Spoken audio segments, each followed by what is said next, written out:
Hello, नमस्ते। स्वागत करती हूँ हमारे यूट्यूब चैनल पर। अब सुनाऊंगी आपको मैं कहानी का चौथा भाग। राजन ने एक झटके से राशि को अपने से दूर किया और कमरे से बाहर चला गया। उस कमरे में राशि के साथ अब उसके आंसू ही रहते थे। राशि जब भी राजन से बात करना चाहती तो राजन उसे अनदेखा कर देता था। राजन की स्थिति को लेकर सुमेधा बहुत परेशान रहने लगी थी।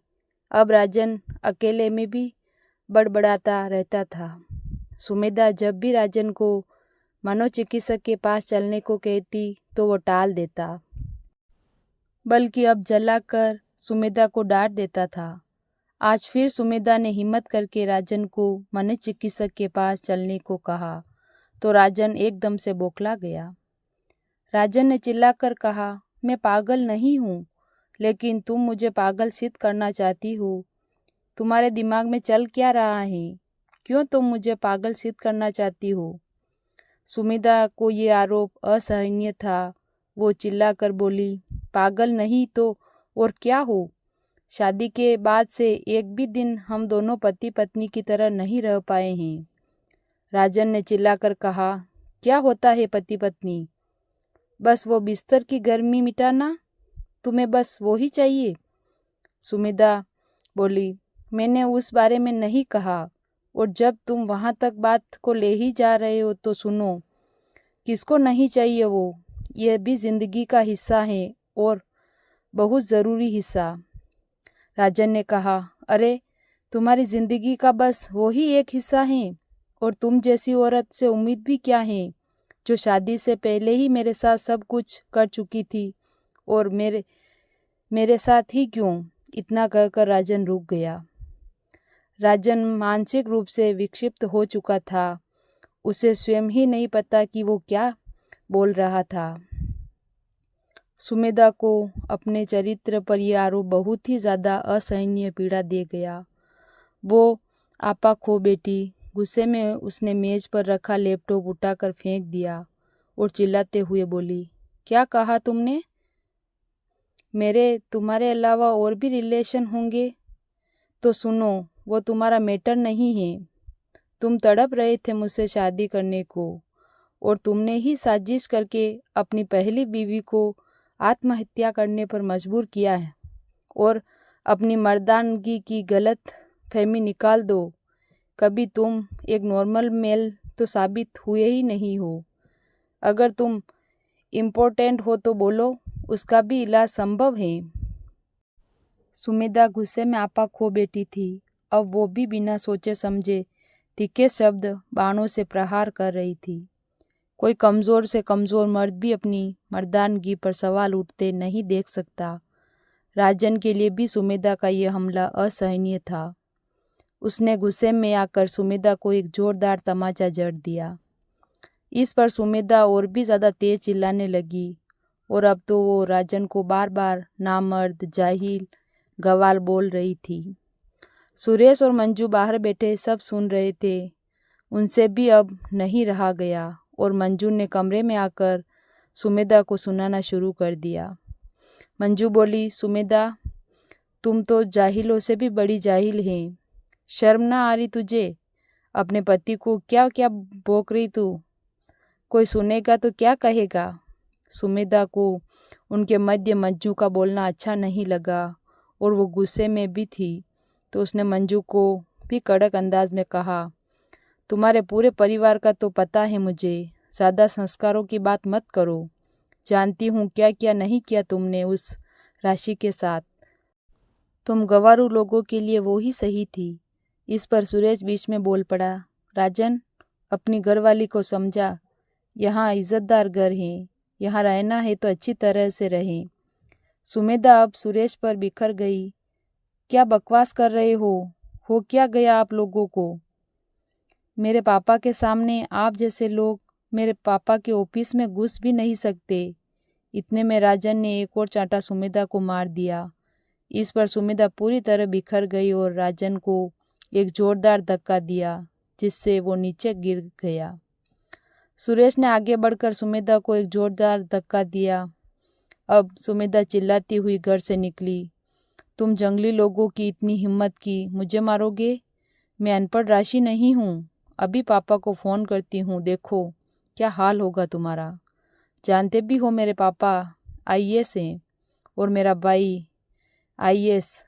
अब सुरेश को थोड़ा होश आया और उसे एहसास हुआ कि वाकई में ये राशि नहीं है और ना ही इसका परिवार राशि के परिवार जैसा है। वो सुमेधा के पीछे गया और उससे गिड़गिड़ाने लगा, बेटी तुम मेरे घर की मालकिन है, तू समझ नहीं रही।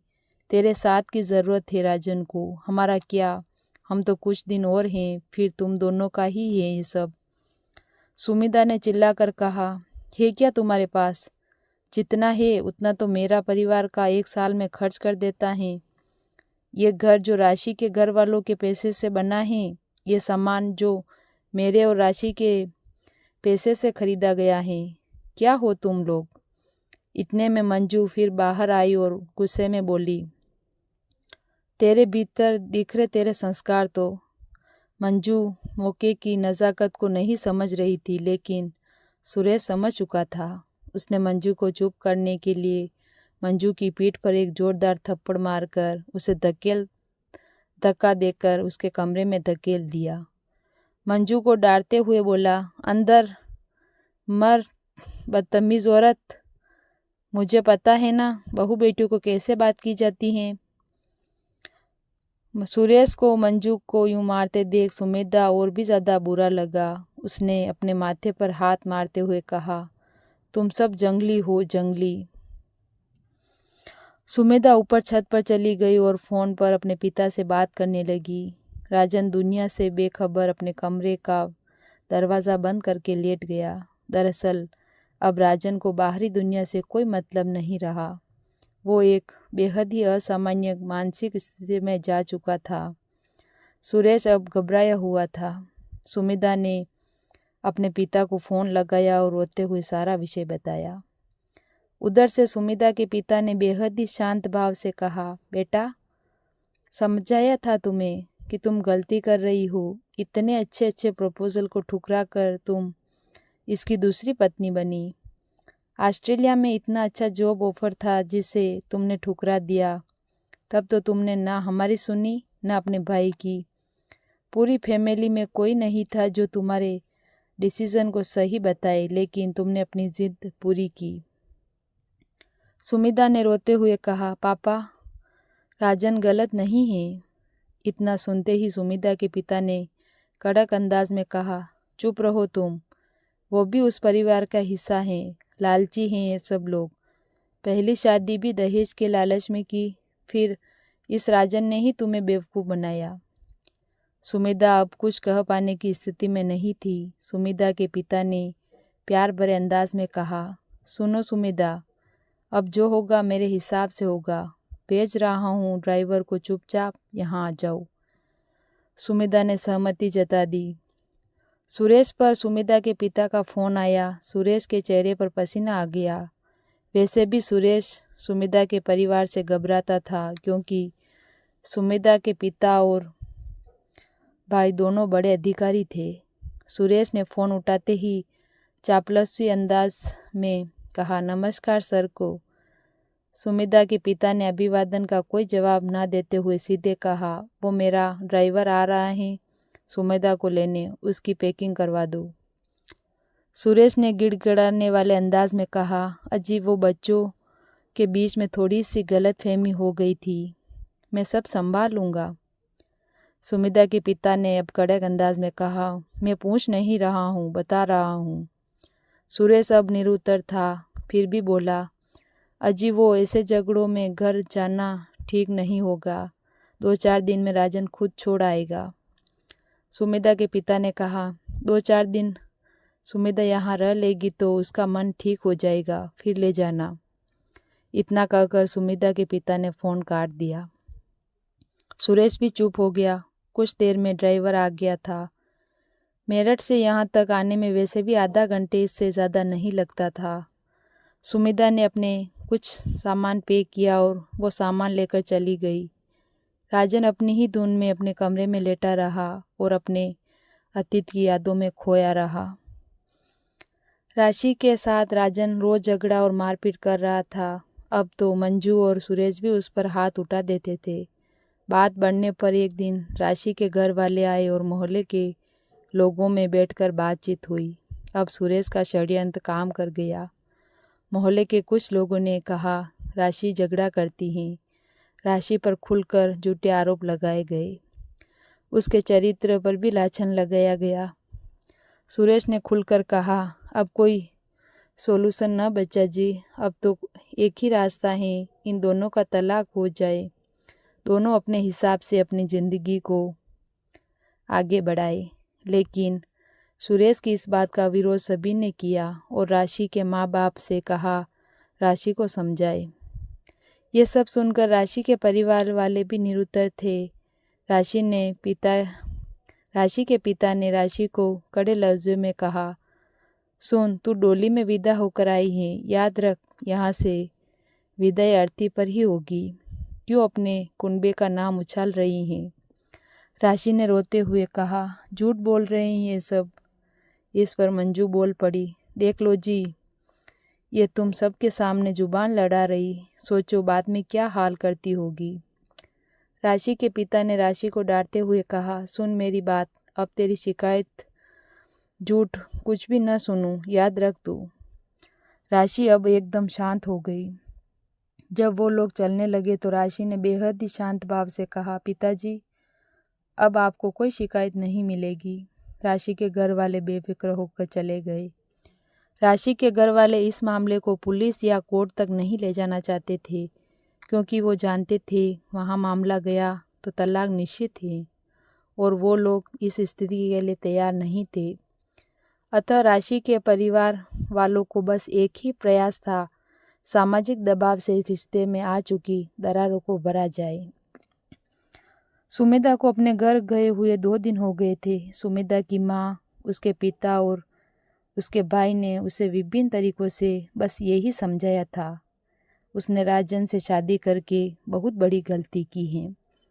सुमेधा के पिता ने सुमेधा को गंभीरता से बताया था, सुमेधा, मेरी वहाँ के थाना इंचार्ज से बात हुई है। वो बता रहा था कि शायद राजन और उसके परिवार ने राशि का मर्डर किया है, लेकिन राशि के परिवार की चुप्पी की वजह से इन्वेस्टिगेशन ऑफिसर से मिलकर मामले को आत्महत्या बना दिया गया। सुमेधा ने आश्चर्यचकित होकर कहा, लेकिन पापा, मैंने वो वीडियोस भी देखी जिनमें राशि सुसाइड कन्फेस कर रही है। सुमेधा के पापा ने सुमेधा के सर पर हाथ रखकर कहा, बेटा, सिस्टम को मेरे ज़्यादा तुम नहीं समझ सकती। यहाँ कुछ भी हो जाता है, कुछ भी मतलब कुछ भी। सुमेधा के पिता ने एक दिन उस महिला मनोचिकित्सक को अपने घर पर बुलाया। उसने सुमेधा से बात की। मनोचिकित्सक ने कहा, बेटा सॉरी, बट राजन की सिचुएशन बेहद ही क्रिटिकल है। सुमेधा ने कहा, आखिर उसकी प्रॉब्लम क्या है? मनोचिकित्सक ने कहा, बेटा, उस दिन मुझे बस 30 मिनट का समय ही मिला। उतने से कुछ बातें मैं डायग्नोसिस कर पाई हूँ and I am totally sure about this thing. Sumedha की आंखों में उसकी उत्सुकता साफ दिख रही थी। उसने पूछा, क्या बातें? उसने कहा, बेटा, पहली बात, राजन इज अ ग्रीडी पर्सन और तुमसे शादी करने के पीछे उसकी कोई बड़ी महत्वाकांक्षा थी। सुमेधा ने कहा, तो अब तो मुझसे शादी हो गई ना, और वो पागल क्यों है? मनोचिकित्सक ने कहा, सुमेधा, कोई ऐसा पाप है जो उसने किया और अब वो उसके अपराध बोध में जी रहा है। शायद उसकी पहली पत्नी की आत्महत्या का जिम्मेदार वो खुद को मानता है। और सुमेधा, तुम तो अब उसके दिमाग में ये उसकी ज़िंदगी में कहीं हो ही नहीं।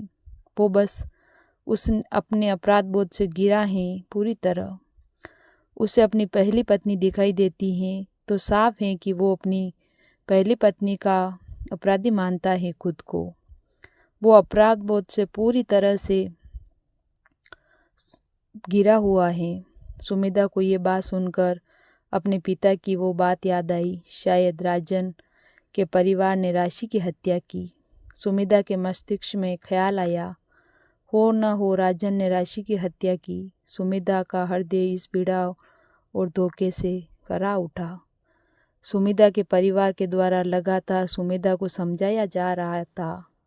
सुमिदा राजन को फ़ोन करने का प्रयास कर रही थी तो वो फ़ोन नहीं उठा रहा था। धीरे धीरे सुमिदा में राजन के परिवार और राजन के प्रति घृणा और राशि के प्रति एक सहानुभूति पैदा होने लगी थी।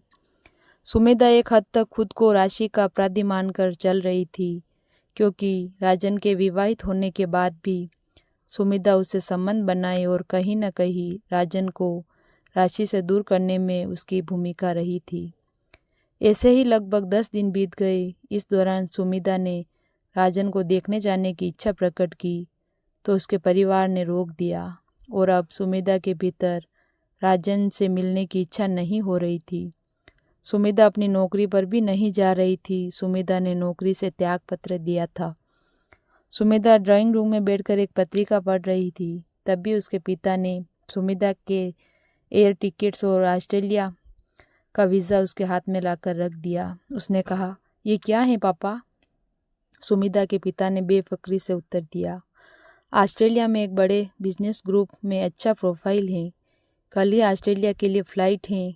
वहाँ पर मेरे दोस्त का बेटा जो खुद एक बड़े ग्रुप में CEO है, वो तुम्हें पूरा सपोर्ट करेगा। सुमिदा को कुछ समझ नहीं आ रहा था। फिर सुमिदा की माँ आई और आंखों में आंसू बहते हुए बोली, देख सुमिदा, अब जो हम कहें वो कर। अगर अब भी तू उन भिखारियों के घर में गई तो हमसे तेरा कोई संबंध नहीं रहेगा। तू खुद देख चुकी है अब उनको। सुमिदा के दिमाग में वो मंजर घूम गया, कैसे राजन ने उसको मारा और राजन के पिता ने हाथ उठाया। फिर उसको सहसा ही ख्याल आया, यदि परिवार से नाता तोड़कर वहाँ गई तो क्या है वहाँ? लालची सास ससुर, एक पागल पति जो उसे कभी भी पीटेगा। फिर सुमिदा को सहसा फांसी के फंदे पर लटकता अपना मृत शरीर दिखाई दिया, जैसे कभी राशि फांसी पर झूल गई थी। सुमिदा अब परिवार के सामने समर्पण कर चुकी थी। सुमिदा ने बस एक ही सवाल अपने पिता से किया, पापा, राजन की और मेरी शादी हुई है? सुमिदा के पिता ने सुमिदा को कंधे पर हाथ रखकर कहा, वो मैं देख लूँगा, तुम अब बस अपनी पैकिंग करो और वहाँ जाकर यहाँ का सब कुछ भूलकर अपने करियर पर ध्यान लगाओ बस। सुमिदा चुपचाप अपने कमरे में चली गई और अपनी तैयारी में लग गई। सुमिदा अपने घर गई, लेकिन राजन पर जैसे कोई फर्क नहीं पड़ रहा था। वो अपने कमरे में रही और अगले दिन राजन भी अपने कमरे में ही बंद रहा। राजन कमरे में बैठा अपने अतीत के यादों में चला गया। जब राशि के घर वाले भी राशि को गलत ठहरा चले गए तो पहली बार जीवन में राशि ने अकेलापन महसूस किया। राशि के लिए 1 वर्ष पहले तक जीवन बेहद खूबसूरत था। जब उसकी शादी हुई थी तब वो एक इज़्ज़तदार परिवार की बेटी थी और एक पढ़े लिखे लड़के से ब्याह कर इस घर में आई थी। लेकिन इतनी जल्दी जीवन सच्चाई उसके लिए बदल गई थी। राशि पर उसके परिवार के सामने पता नहीं क्या क्या आरोप लगाए गए। उसे चरित्रहीन तक कहा गया। वो मानसिक रूप से अब बिल्कुल टूट गई थी। सुरेश ये चाहता था कि राशि मानसिक रूप से टूट जाए, लेकिन राशि को उसके परिवार वाले वापस नहीं ले गए तो इससे राजन और सुरेश को झटका लगा। राजन ने राशि से किसी भी तरह का संवाद करना अब पूरी तरह से बंद कर दिया। अब राशि उस घर में थी, लेकिन जैसे वो किसी को दिखाई ही नहीं दे रही थी। उसे कोई खाने के लिए भी नहीं पूछता था। रसोई में वे जाकर जो मिलता बनाकर खा लेती। उस समय भी राजन की माँ कुछ न कुछ ताने देती रहती थी। राजन अब राशि के सामने ही सुमिदा से खुलकर फ़ोन पर प्यार भरी बातें करता था। राशि को अब खुद अपने अस्तित्व से घृणा हो रही थी। राजन सुबह ऑफिस जाने की तैयारी कर रहा था, तब राशि आई और बोली, सुनिए, आप मुझसे कितनी ही भी नफरत कीजिए, लेकिन पता नहीं क्यों मैं आपसे बहुत प्यार करती हूँ और आपको छोड़ नहीं सकती। राजन ने राशि की तरफ देखे बिना उससे कहा, प्यार? कैसा प्यार? यार करती होती तो मुझे खुश रहने देती, छोड़कर चली जाती मुझे। राशि की आंखों में आंसू आ गए और उसने कहा, आपकी खुशी के लिए मैं अपना कुछ भी कुर्बान कर दूंगी। राजन कमरे से बाहर निकल गया था। पता नहीं उसने ये सुना भी या नहीं। राजन ऑफिस में ही था तभी उसे सुरेश का फ़ोन आया। सुरेश घबराया हुआ था। राजन तू घर आ जल्दी। राजन ने कहा, क्या हुआ? सुरेश बोला, वो जिसका डर था बेटे, राशि ने आत्महत्या कर ली।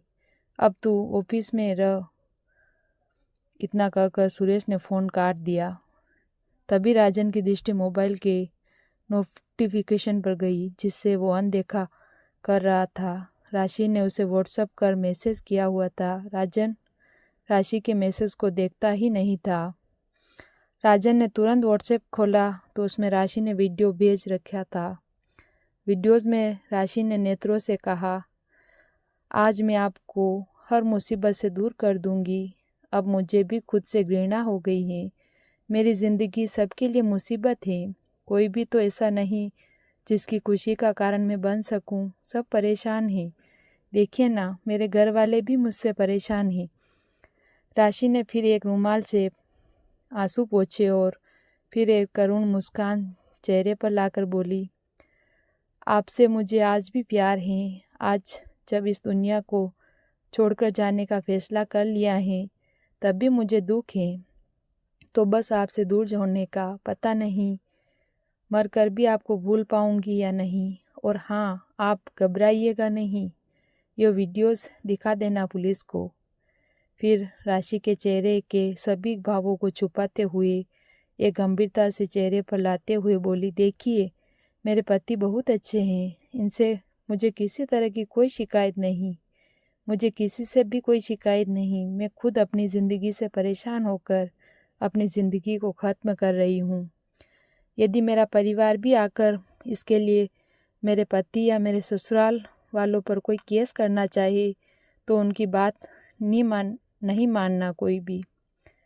यहाँ वीडियो ख़त्म हो गया। राजन की आंखों से एक बूंद बाहर को निकली, लेकिन फिर उसकी आंखों के सामने सुमिता का चेहरा आया और उसने अपनी आंखों को पोंछ लिया। लेकिन राजन समझ नहीं पा रहा था कि वो खुश है या दुखी। राशि ने उस स्टोर नुमा कमरे में फांसी लगाकर आत्महत्या की थी जिसका ताला तांत्रिक ने लगवाया था। राशि ने अपने पिता को भी एक वीडियो भेजी थी जिसमें उसने उनसे कोई भी केस ना करने को कहा था। राशि के परिवार वालों ने हंगामा भी किया, लेकिन राशि के ही मोबाइल से दोनों वीडियो मिल गए थे तो सुरेश के लिए आसानी हो गई थी मामले को दबाने में। राशि के पिता को अपने वो शब्द कचोट रहे थे। उसने आखिरी बार राशि को बोले थे, इस मामले में राजन के परिवार का कुछ नहीं बिगड़ा। और फिर राशि के परिवार वाले भी चुप होकर बैठ गए। इसके कुछ समय बाद सुमिता और राजन ने शादी कर ली। सुरेश ने कई बार सुमिता को फ़ोन पर उससे संपर्क करने का प्रयास किया, लेकिन वो नंबर लगातार स्विच ऑफ आ रहा था। इधर राजन की हालत लगातार बिगड़ती जा रही थी। उसने ऑफिस जाना छोड़ दिया था। वो बस अपने कमरे में रहता, अपने आप से बातें करता रहता। राजन के ऑफिस से जब कुछ लोग मिलने आए तो राजन उनसे नहीं मिला। राजन का खाना यदि उसके कमरे में पहुंचा दिया जाता तो वो ले लेता था। अपने आप से तो वो कुछ बोलता ही नहीं था। कई बार तो वो खाने के लिए भी दरवाज़ा नहीं खोलता था। इस तरह लगभग 1 महीना बीत गया। सुरेश परेशान होकर सुमिता के घर गया तो वहाँ उसे कोई नहीं मिला। वो वापस आ गया। अगले दिन सुरेश सुबह जल्दी निकल गया। सुबह के 8 भी नहीं बजे थे कि सुमिता के घर पहुँच चुका था। चौकीदार ने उसे अंदर नहीं घुसने दिया। ये सुरेश को बहुत खराब लगा और उसका माथा भी ठनक गया। सुमिता का पिता बाहर आया और बहुत ही रुके अंदाज में बोला, क्या बात है, क्यों आए हो यहाँ? सुरेश ने चेहरे पर जबरदस्ती एक मुस्कान लाते हुए कहा, समधी जी, बहू से बात नहीं हो पा रही तो सुमिता के पिता ने चेहरे पर कड़ी बेरुखी लाते हुए कहा, कौन समधी, कौन बहू, अपनी औकात में रहो। फिर कभी इधर दिखे तो क्या कर सकता हूँ तुम्हें पता है, दिखाने की ज़रूरत नहीं मुझे। रुको 2 मिनट। फिर सुमिता का पिता घर के भीतर गया, कुछ कागज़ लेकर आया और उन्हें सुरेश की तरफ बढ़ाते हुए बोला, वो जो एक गलती मेरी बेटी से हो गई थी, जिसके कारण तुम्हारी हिम्मत उसे बहू कहकर बुलाने की हो गई, उसे भी ठीक करना पड़ेगा। ये हैं तलाक के पेपर्स, इन पर राजन के सिग्नेचर करवा देना, मेरा कोई भी आदमी आकर ले जाएगा। सुरेश के लिए अनुभव बहुत ही बुरा था। वो अपमानित महसूस कर रहा था, लेकिन कुछ कह नहीं सकता था। सुरेश ने बस इतना ही कहा, सुमिता से बात करवा दो एक बार प्लीज़। वो लेकर जाए राजन के पास। आप कौन है जी इन दोनों की ज़िंदगी का फैसला करने वाले? सुमिता के पिता ने कुटिल मुस्कुराहट लाते हुए कहा, ठीक है, कोई नहीं, सुमिता अपनी ज़िंदगी का फैसला ले चुकी हैं। वो इंडिया से बाहर हैं पिछले 10 दिन से। बाकी अगर तुम ऐसे नहीं माने तो और भी बहुत से तरीके हैं। याद रखना, अगर तुम्हारी वजह से मेरी बेटी को ज़रा सी भी परेशानी होती है तो तुम नहीं, वो तुम्हारा सरकारी नौकरी वाला दामाद, क्या है वो, रोडवेज में क्लर्क ना, ऐसे क्लर्कों की नौकरी लगाना या छीन लेना मेरे लिए मिनटों का खेल है, और हो सकता है इससे भी बुरा कुछ हो जाए। सुरेश पेपर लेकर चुपचाप घर वापस आ गया। वो जानता था एक आईएएस क्या नहीं कर सकता। सुरेश घर आया, राजन अपने कमरे में ही था। सुरेश ने राजन को आवाज़ लगाकर कहा, बेटा राजन, दरवाज़ा खोल, सुमिता के बारे में बात करनी है। राजन ने दरवाज़ा खोला तो सुरेश ने वो कागज़ राजन के हाथ में पकड़ाकर बदहवास सा बोलने लगा, बेटा, वो सुमिता का बाप बोल रहा था, सुमिता विदेश चली गई। अरे देखिए, ये कागज़ दिए तलाक के। बेटा, ऐसे कैसे होगा, एक बार सुमिता से बात तो कर। सुरेश ने बदहवासी में और पता नहीं क्या क्या कहा, लेकिन उसने ध्यान ही नहीं दिया। राजन उन कागज़ों पर हस्ताक्षर कर रहा है। राजन ने वो कागज़ सुरेश को दिए और बोला, इन्हें सुमिता को दे देना पापा, और सुरेश को लगभग कमरे में से धकेल कर बाहर करते हुए अपने कमरे का दरवाज़ा बंद कर लिया। राजन अपने उस कमरे की ज़िंदगी में खो चुका था। लोगों को लगता था कि वो खुद से बातें करता है, लेकिन राजन राशि से बातें कर रहा होता था। उसके कमरे में बाकी लोगों को जब वो अकेला दिखता था तो वहीं राजन उस कमरे में राशि के साथ होता था। राजन की नौकरी भी छूट गई थी। लोग अब उसे पागल मानते थे। घर का खर्च चलाने के लिए सुरेश को एक बार फिर लकड़ी की टोल पर मुनीम की नौकरी करनी पड़ रही थी। शुरू में सुरेश ने कुछ तांत्रिकों और चिकित्सकों को राजन को दिखाया भी, लेकिन कोई फर्क नहीं पड़ रहा था। सुरेश को मुनीम की नौकरी से बस इतने ही पैसे बचते थे कि घर में दाने पानी का काम चल सके। राजन की इस हालत का सुरेश जिम्मेदार था और उसने स्वीकार भी कर लिया था।